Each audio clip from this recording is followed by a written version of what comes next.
far as maternity, it has to be one of the most competitive categories in the medical equipment. Why should DME providers pay closer attention to maternal health now? I think that it's a great opportunity for a lot of providers to kind of look outside of Medicare patient or that patient that's managing chronic illness and kind of bring in a different type of patient that is looking for different types of support. How do you think Motif uses provider and patient feedback when thinking about some of those topics like reimbursement, affordability, or even product development? We are constantly requesting feedback from our DME customers and then asking them, what are some things that we might be able to help you with? What's one thing you wish DME leaders understood about the maternal health market right now? I think just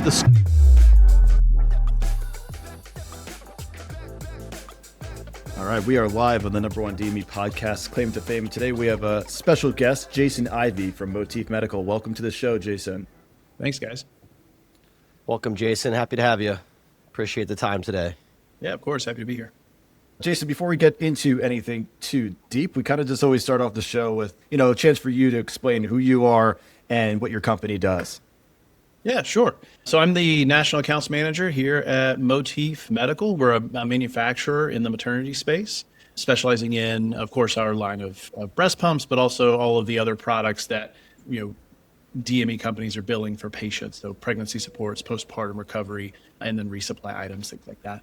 I've been here, it'll be 9 years coming up here in January. So I feel like I've been around for a while. I think a lot of folks have seen me, whether it's at the shows or conferences or what have you. But no, I'm really, really glad to be here, guys. Thanks.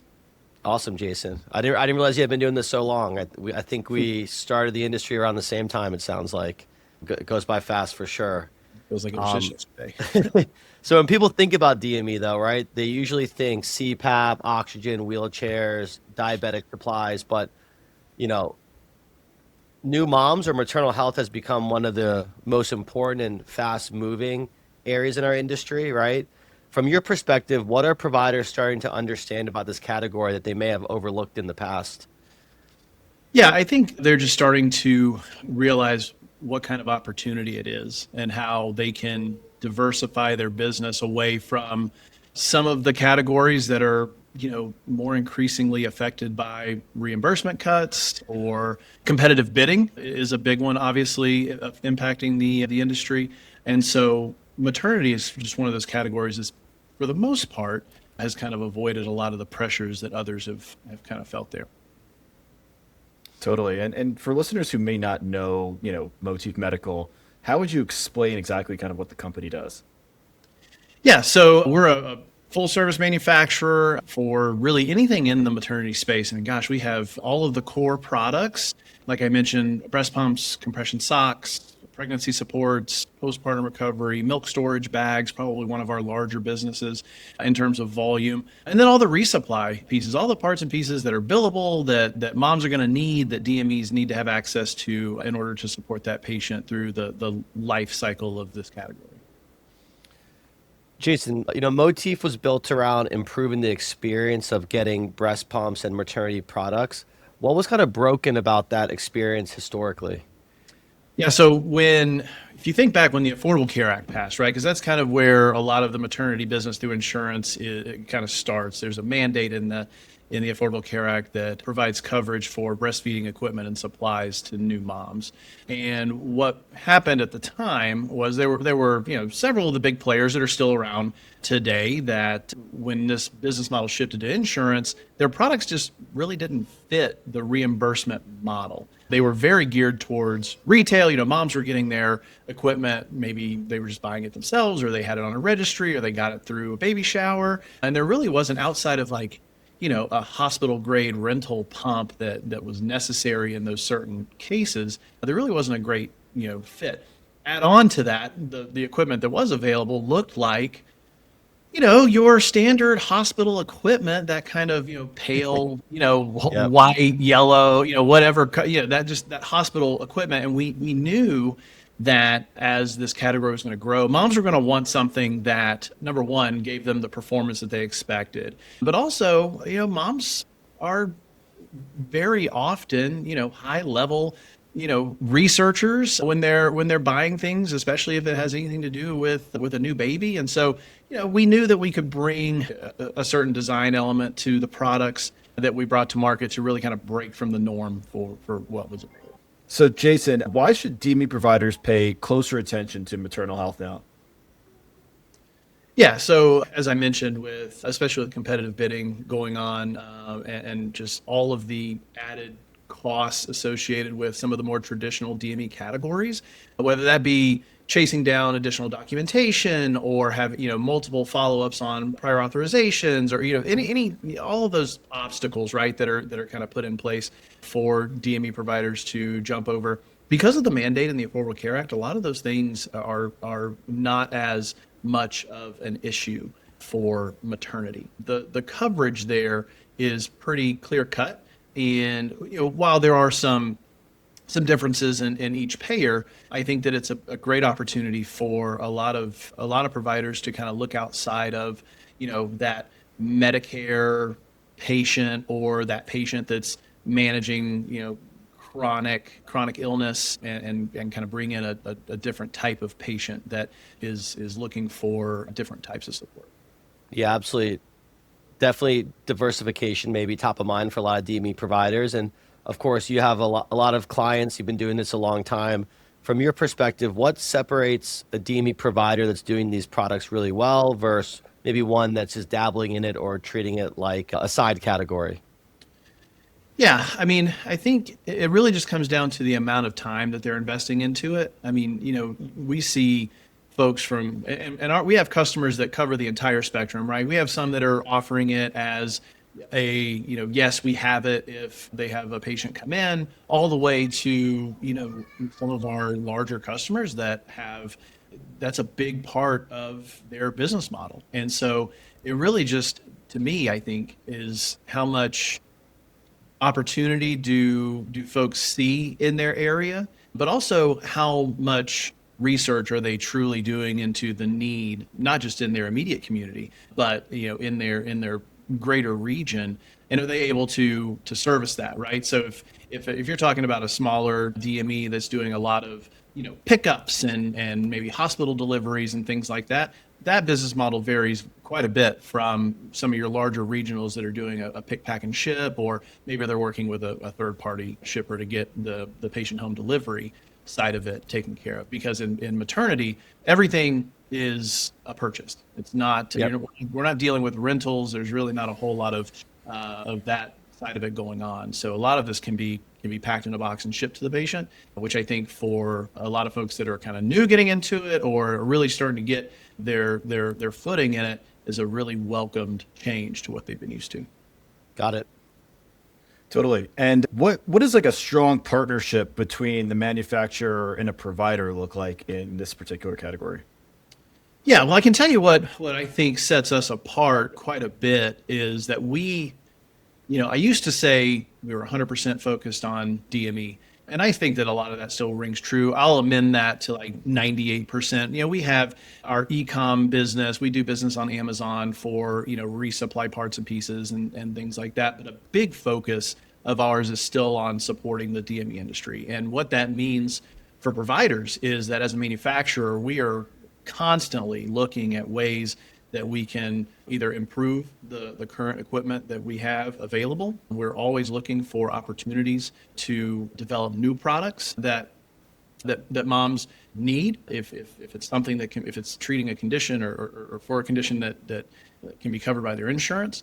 And then, really a big part of what we've talked about a lot this year and over the past year, price. The cost of equipment, especially over the past year, has been kind of a roller coaster in DME. And so working with a manufacturer that understands the struggles sometimes that DMEs are under when it comes to the reimbursement model, I think is really, really beneficial. And I think that we do a really good job of that here at Motif. That's awesome. And how do you think Motif uses provider and patient feedback when thinking about some of those topics like reimbursement, affordability, or even product development? Yeah. So we are constantly, requesting feedback from our DME customers. It's a big part of of our business model, understanding what we're doing well, understanding what we might not be doing as well as we should, and then asking them, what are some things that, we might be able to help you with. And we've gotten some great responses from our customers in that regard. For the end user, for moms, through our product development, we always have a mom test group of folks that are either using our products that are currently in development, or maybe they're using a competitive product and we want to understand how ours stacks up against that. And so I think, I can't speak for what, others do from that perspective, but I feel like we do a really good job at listening to not just our DME customers, but also moms that are out there really using our products to try to make sure that we're putting the best experience forward that we can. Yep, I love that. And along that same vein, how has the rise of wearables and portable products and even more like lifestyle friendly pumps changed like mom's expectations or kind of the end user here? Yeah. Well, so I can't speak for other categories because obviously I don't work in those categories. So as far as maternity, it has to be one of the most competitive categories in the medical equipment field. And I think a lot of that has to do with the patients being so research driven and expecting so much from not just the providers that are giving them the product that they're using, but they act very much like consumers. And so the manufacturers really have to stay ahead of that. With the rise of wearables, it's gotten really crowded, right? I mean, we see a lot of new manufacturers popping up. We see new models popping up all the time. And we've taken a little bit of a different approach. We don't necessarily want to be the brand that's launching a new product, a new pump, especially, every 6 weeks. I think that dilutes the offering. And I think that there are better ways to do that. And the team here at Motif feels the same way. But, moms love the wearable category for a lot of reasons. Discretion is a big one. Convenience. You got to think a lot of these moms are going back to work, or they're, if they're at home and they have other children, they've got other things to do around the house that, maybe they're not afforded the time to just sit down and have a full pump session. And so that's been a really, really big change in the market over the past couple of years. And just as the market works, it came in, it was really expensive to get into those. And we saw that moms were willing to pay those upgrade charges and all that to get the product that they wanted. But over time, as technology, got better and it got less expensive, you see a lot of these wearable pumps, our wearable pump, the Aura Glow being one of the most popular pumps for moms to choose, because in most cases it's covered at no cost. And that's something that we always want to pay attention to here, being as focused on insurance reimbursement as we are. Speaking of insurance, it's played a major role in breast pump access. What may patients still not fully understand about their benefits? Because I feel like even some of my wife's friends didn't even know that this could be covered. Yeah. And I think my wife maybe found it out on her second kid. So just curious what your thought is of that. Yeah, and I think we lose track of that sometimes, right? Because we live in this world. And I think something that I have to catch myself on not often is trying to make sure that we're still having that conversation with moms so that they understand that it's a covered benefit. It's been a covered benefit for a long time. I think the conversation is shifting away from that a little bit. I think the messaging is getting out there. The DME companies that are really big in e-com that are doing the targeting online and understanding what moms are looking for are doing a good job at getting that message out there. So I think the secondary message that moms need to understand, or we're working on helping them understand, is that it doesn't just stop at the pump. Right. And for DMEs, that's really key, because yes, the pump can be a good business model, but there are so many other items that same patient could potentially benefit from, that their doctor can write prescriptions for.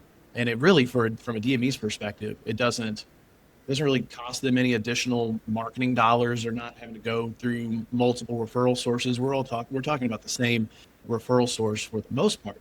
And so that's kind of where we try to add as much value as we can, having that one-stop shop with all of those items so the DMEs can offer the full package to moms. But I think a lot of it has to do with just having that conversation, saying, hey, do you know that this is something that is covered? Like I said, I think the breast pump conversation is pretty well there. There's probably some areas where it's not perfect. And so we see a lot of that changing to some of the more ancillary items. Interesting. Jason, how important is it for providers to support moms beyond just like, here's your product?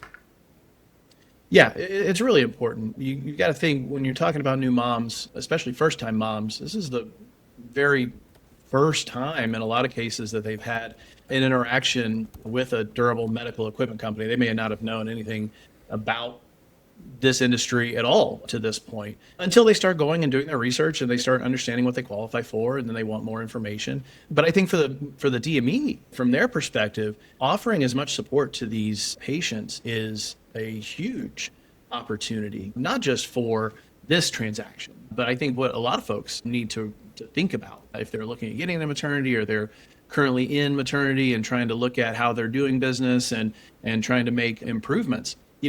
These mothers today are very well going to be the caretakers for aging family members in the future. And so the support that they get from those DME companies is very important, because you can have that opportunity now to build a relationship that lasts for years and years and years and years to come. And I think for an industry like DME that is so diverse in offerings and the number of patients that providers are servicing, people remember where they had a good experience, and they remember who was there to support them in their time of need. So I think it's very, very, very important.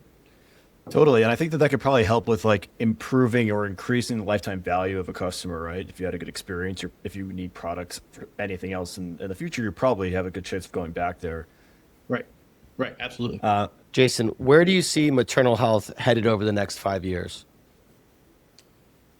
Yeah. So, as big as the market has gotten, something that I always like to remind people that are looking in this direction is, there are nearly 4 million babies born in this country every year. And so the category is not going anywhere. From our perspective as a manufacturer, it's about, how can we do better in regards to the level of care that we can, help providers give to their patients. And so I think we'll see, expanded access to different types of products. We always have an R&D cycle that we go through where we're putting together new products and then testing them and trying to understand if this is something that we could fit into the model. Not all of them, actually a lot of them I think don't see the light of day, but the ones that we feel really good about do get out there. And so, one example of that as we move into kind of the back half of 2026 is, we're going to have like a blood pressure monitor available for new and expecting moms, or really expecting moms that are dealing with high blood pressure during pregnancy. And what's going to be nice about ours is we have it validated for use during pregnancy, which is not something that a lot of blood pressure monitors are validated for. Most of them are just validated for general adult population. And so there are other factors to take into consideration when working with a pregnant mom. And so I think that'll be, just to give you an idea, and that's going to be kind of one of the newer categories that we'll be stepping into for those patients that need it. And then we're going to continue working with not just our moms and hearing what they are telling us that they need, but working with our customers and then doing our own to hopefully, in 5 years have an even larger, suite of products to make sure that moms have the most comfortable and healthiest pregnancy and postpartum period that they can. Awesome. Love to hear that. I had a question for you. What's one thing you wish DME leaders understood about the maternal health market right now?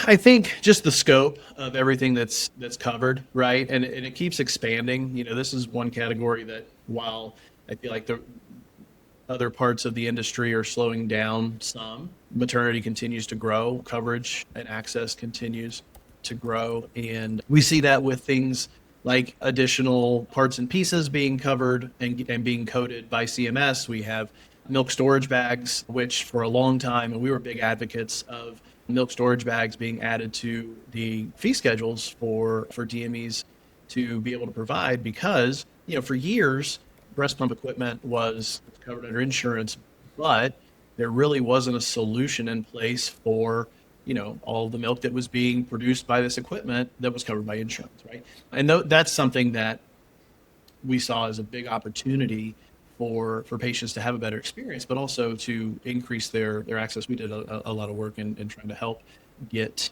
coverage, and the the understanding that coverage is available to moms through their insurance out there to the and into the minds of moms, so that, if they're talking to their providers or they're talking to their DME company, they'll ask those questions so that they can get those items. Speaking of questions, Jason, you're like myself. You've gone to a lot of conferences over the years, have sat on panels at VGM, Heartland, MedTrade.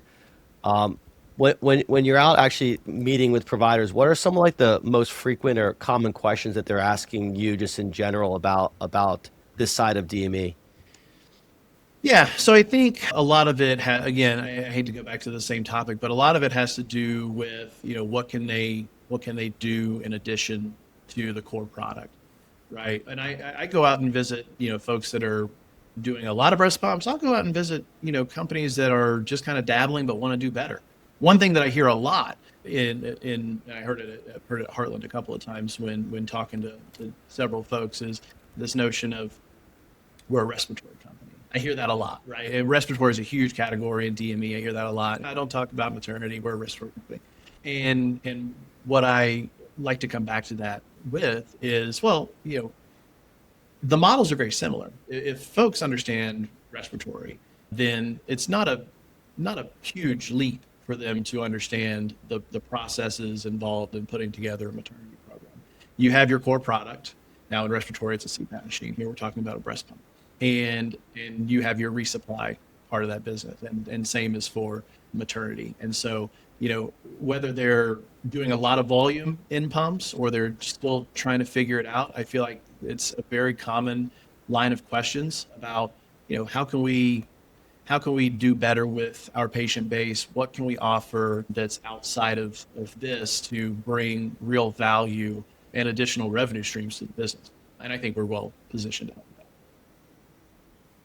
Jason, I got one more question to round us out here that I think our listeners will definitely want to listen to your answer for. If you can give DME providers one piece of advice about building a stronger maternal health program, what would it be? Yeah, invest the time, understand it, look at your payer mix and understand what you could expect for that business to deliver back to the business, right? I always like to think of it this way. If you have 3 buckets of payers, right? Because payer reimbursements will be all over the place, and in maternity, that is very true. But if you think of it, and you have Group A that is your great payers, that they'll not just pay well, but they'll reimburse in a timely fashion. Group B, kind of your middle of the road, maybe average reimbursements. And then Group C, some of our lesser reimbursements, but they're there. And understanding the product mix that would apply to each of those buckets. I think if you can make the process, easy or easier for moms when they're coming in, because it's a very wide range of products that are available here, right? But thinking of it from that perspective, I think, setting the business up for success instead of just bringing in, patient, whoever and sending a claim off to the insurance without having a full understanding. That's where I see folks really start to get tripped up. They don't understand the guidelines for billing. They're not really paying attention to the reimbursements, and all of a sudden they may have shipped a couple of products, they're getting denials, and they're trying to understand why. Because there are some, every payer is a little different. You have to follow the rules that they have in place, and then everything is pretty smooth sailing. But I think that's first and foremost for folks that are looking to get into this category, is really understand your payers, really understand what their expectations are, so that whenever you do get those claims out there, it can be a seamless experience, because no one wants to go back to that patient and have that conversation, right? And that's not how anybody wants to start, off in a new category either. Awesome, man. Well, I think that was our last question. That was great. Yeah, I really appreciate that. I think there's going to be a lot of DME providers are listening to this as large part of our audience, and they're going to find a lot of these answers very helpful. So if anyone wants to find out more about Motif Medical or get in contact with you, what's the best way for someone to do that? Yeah, so my email is just my first letter, J-I-V-E-Y @motifmedical.com. And then, as Wayne said, I'm typically at a lot of the conferences, and MedTrade always. So come by and see me and the team. But anyone that has questions, please always feel free to reach out. I'm here to help. Awesome, Jason. Thanks again. Yeah, thank you.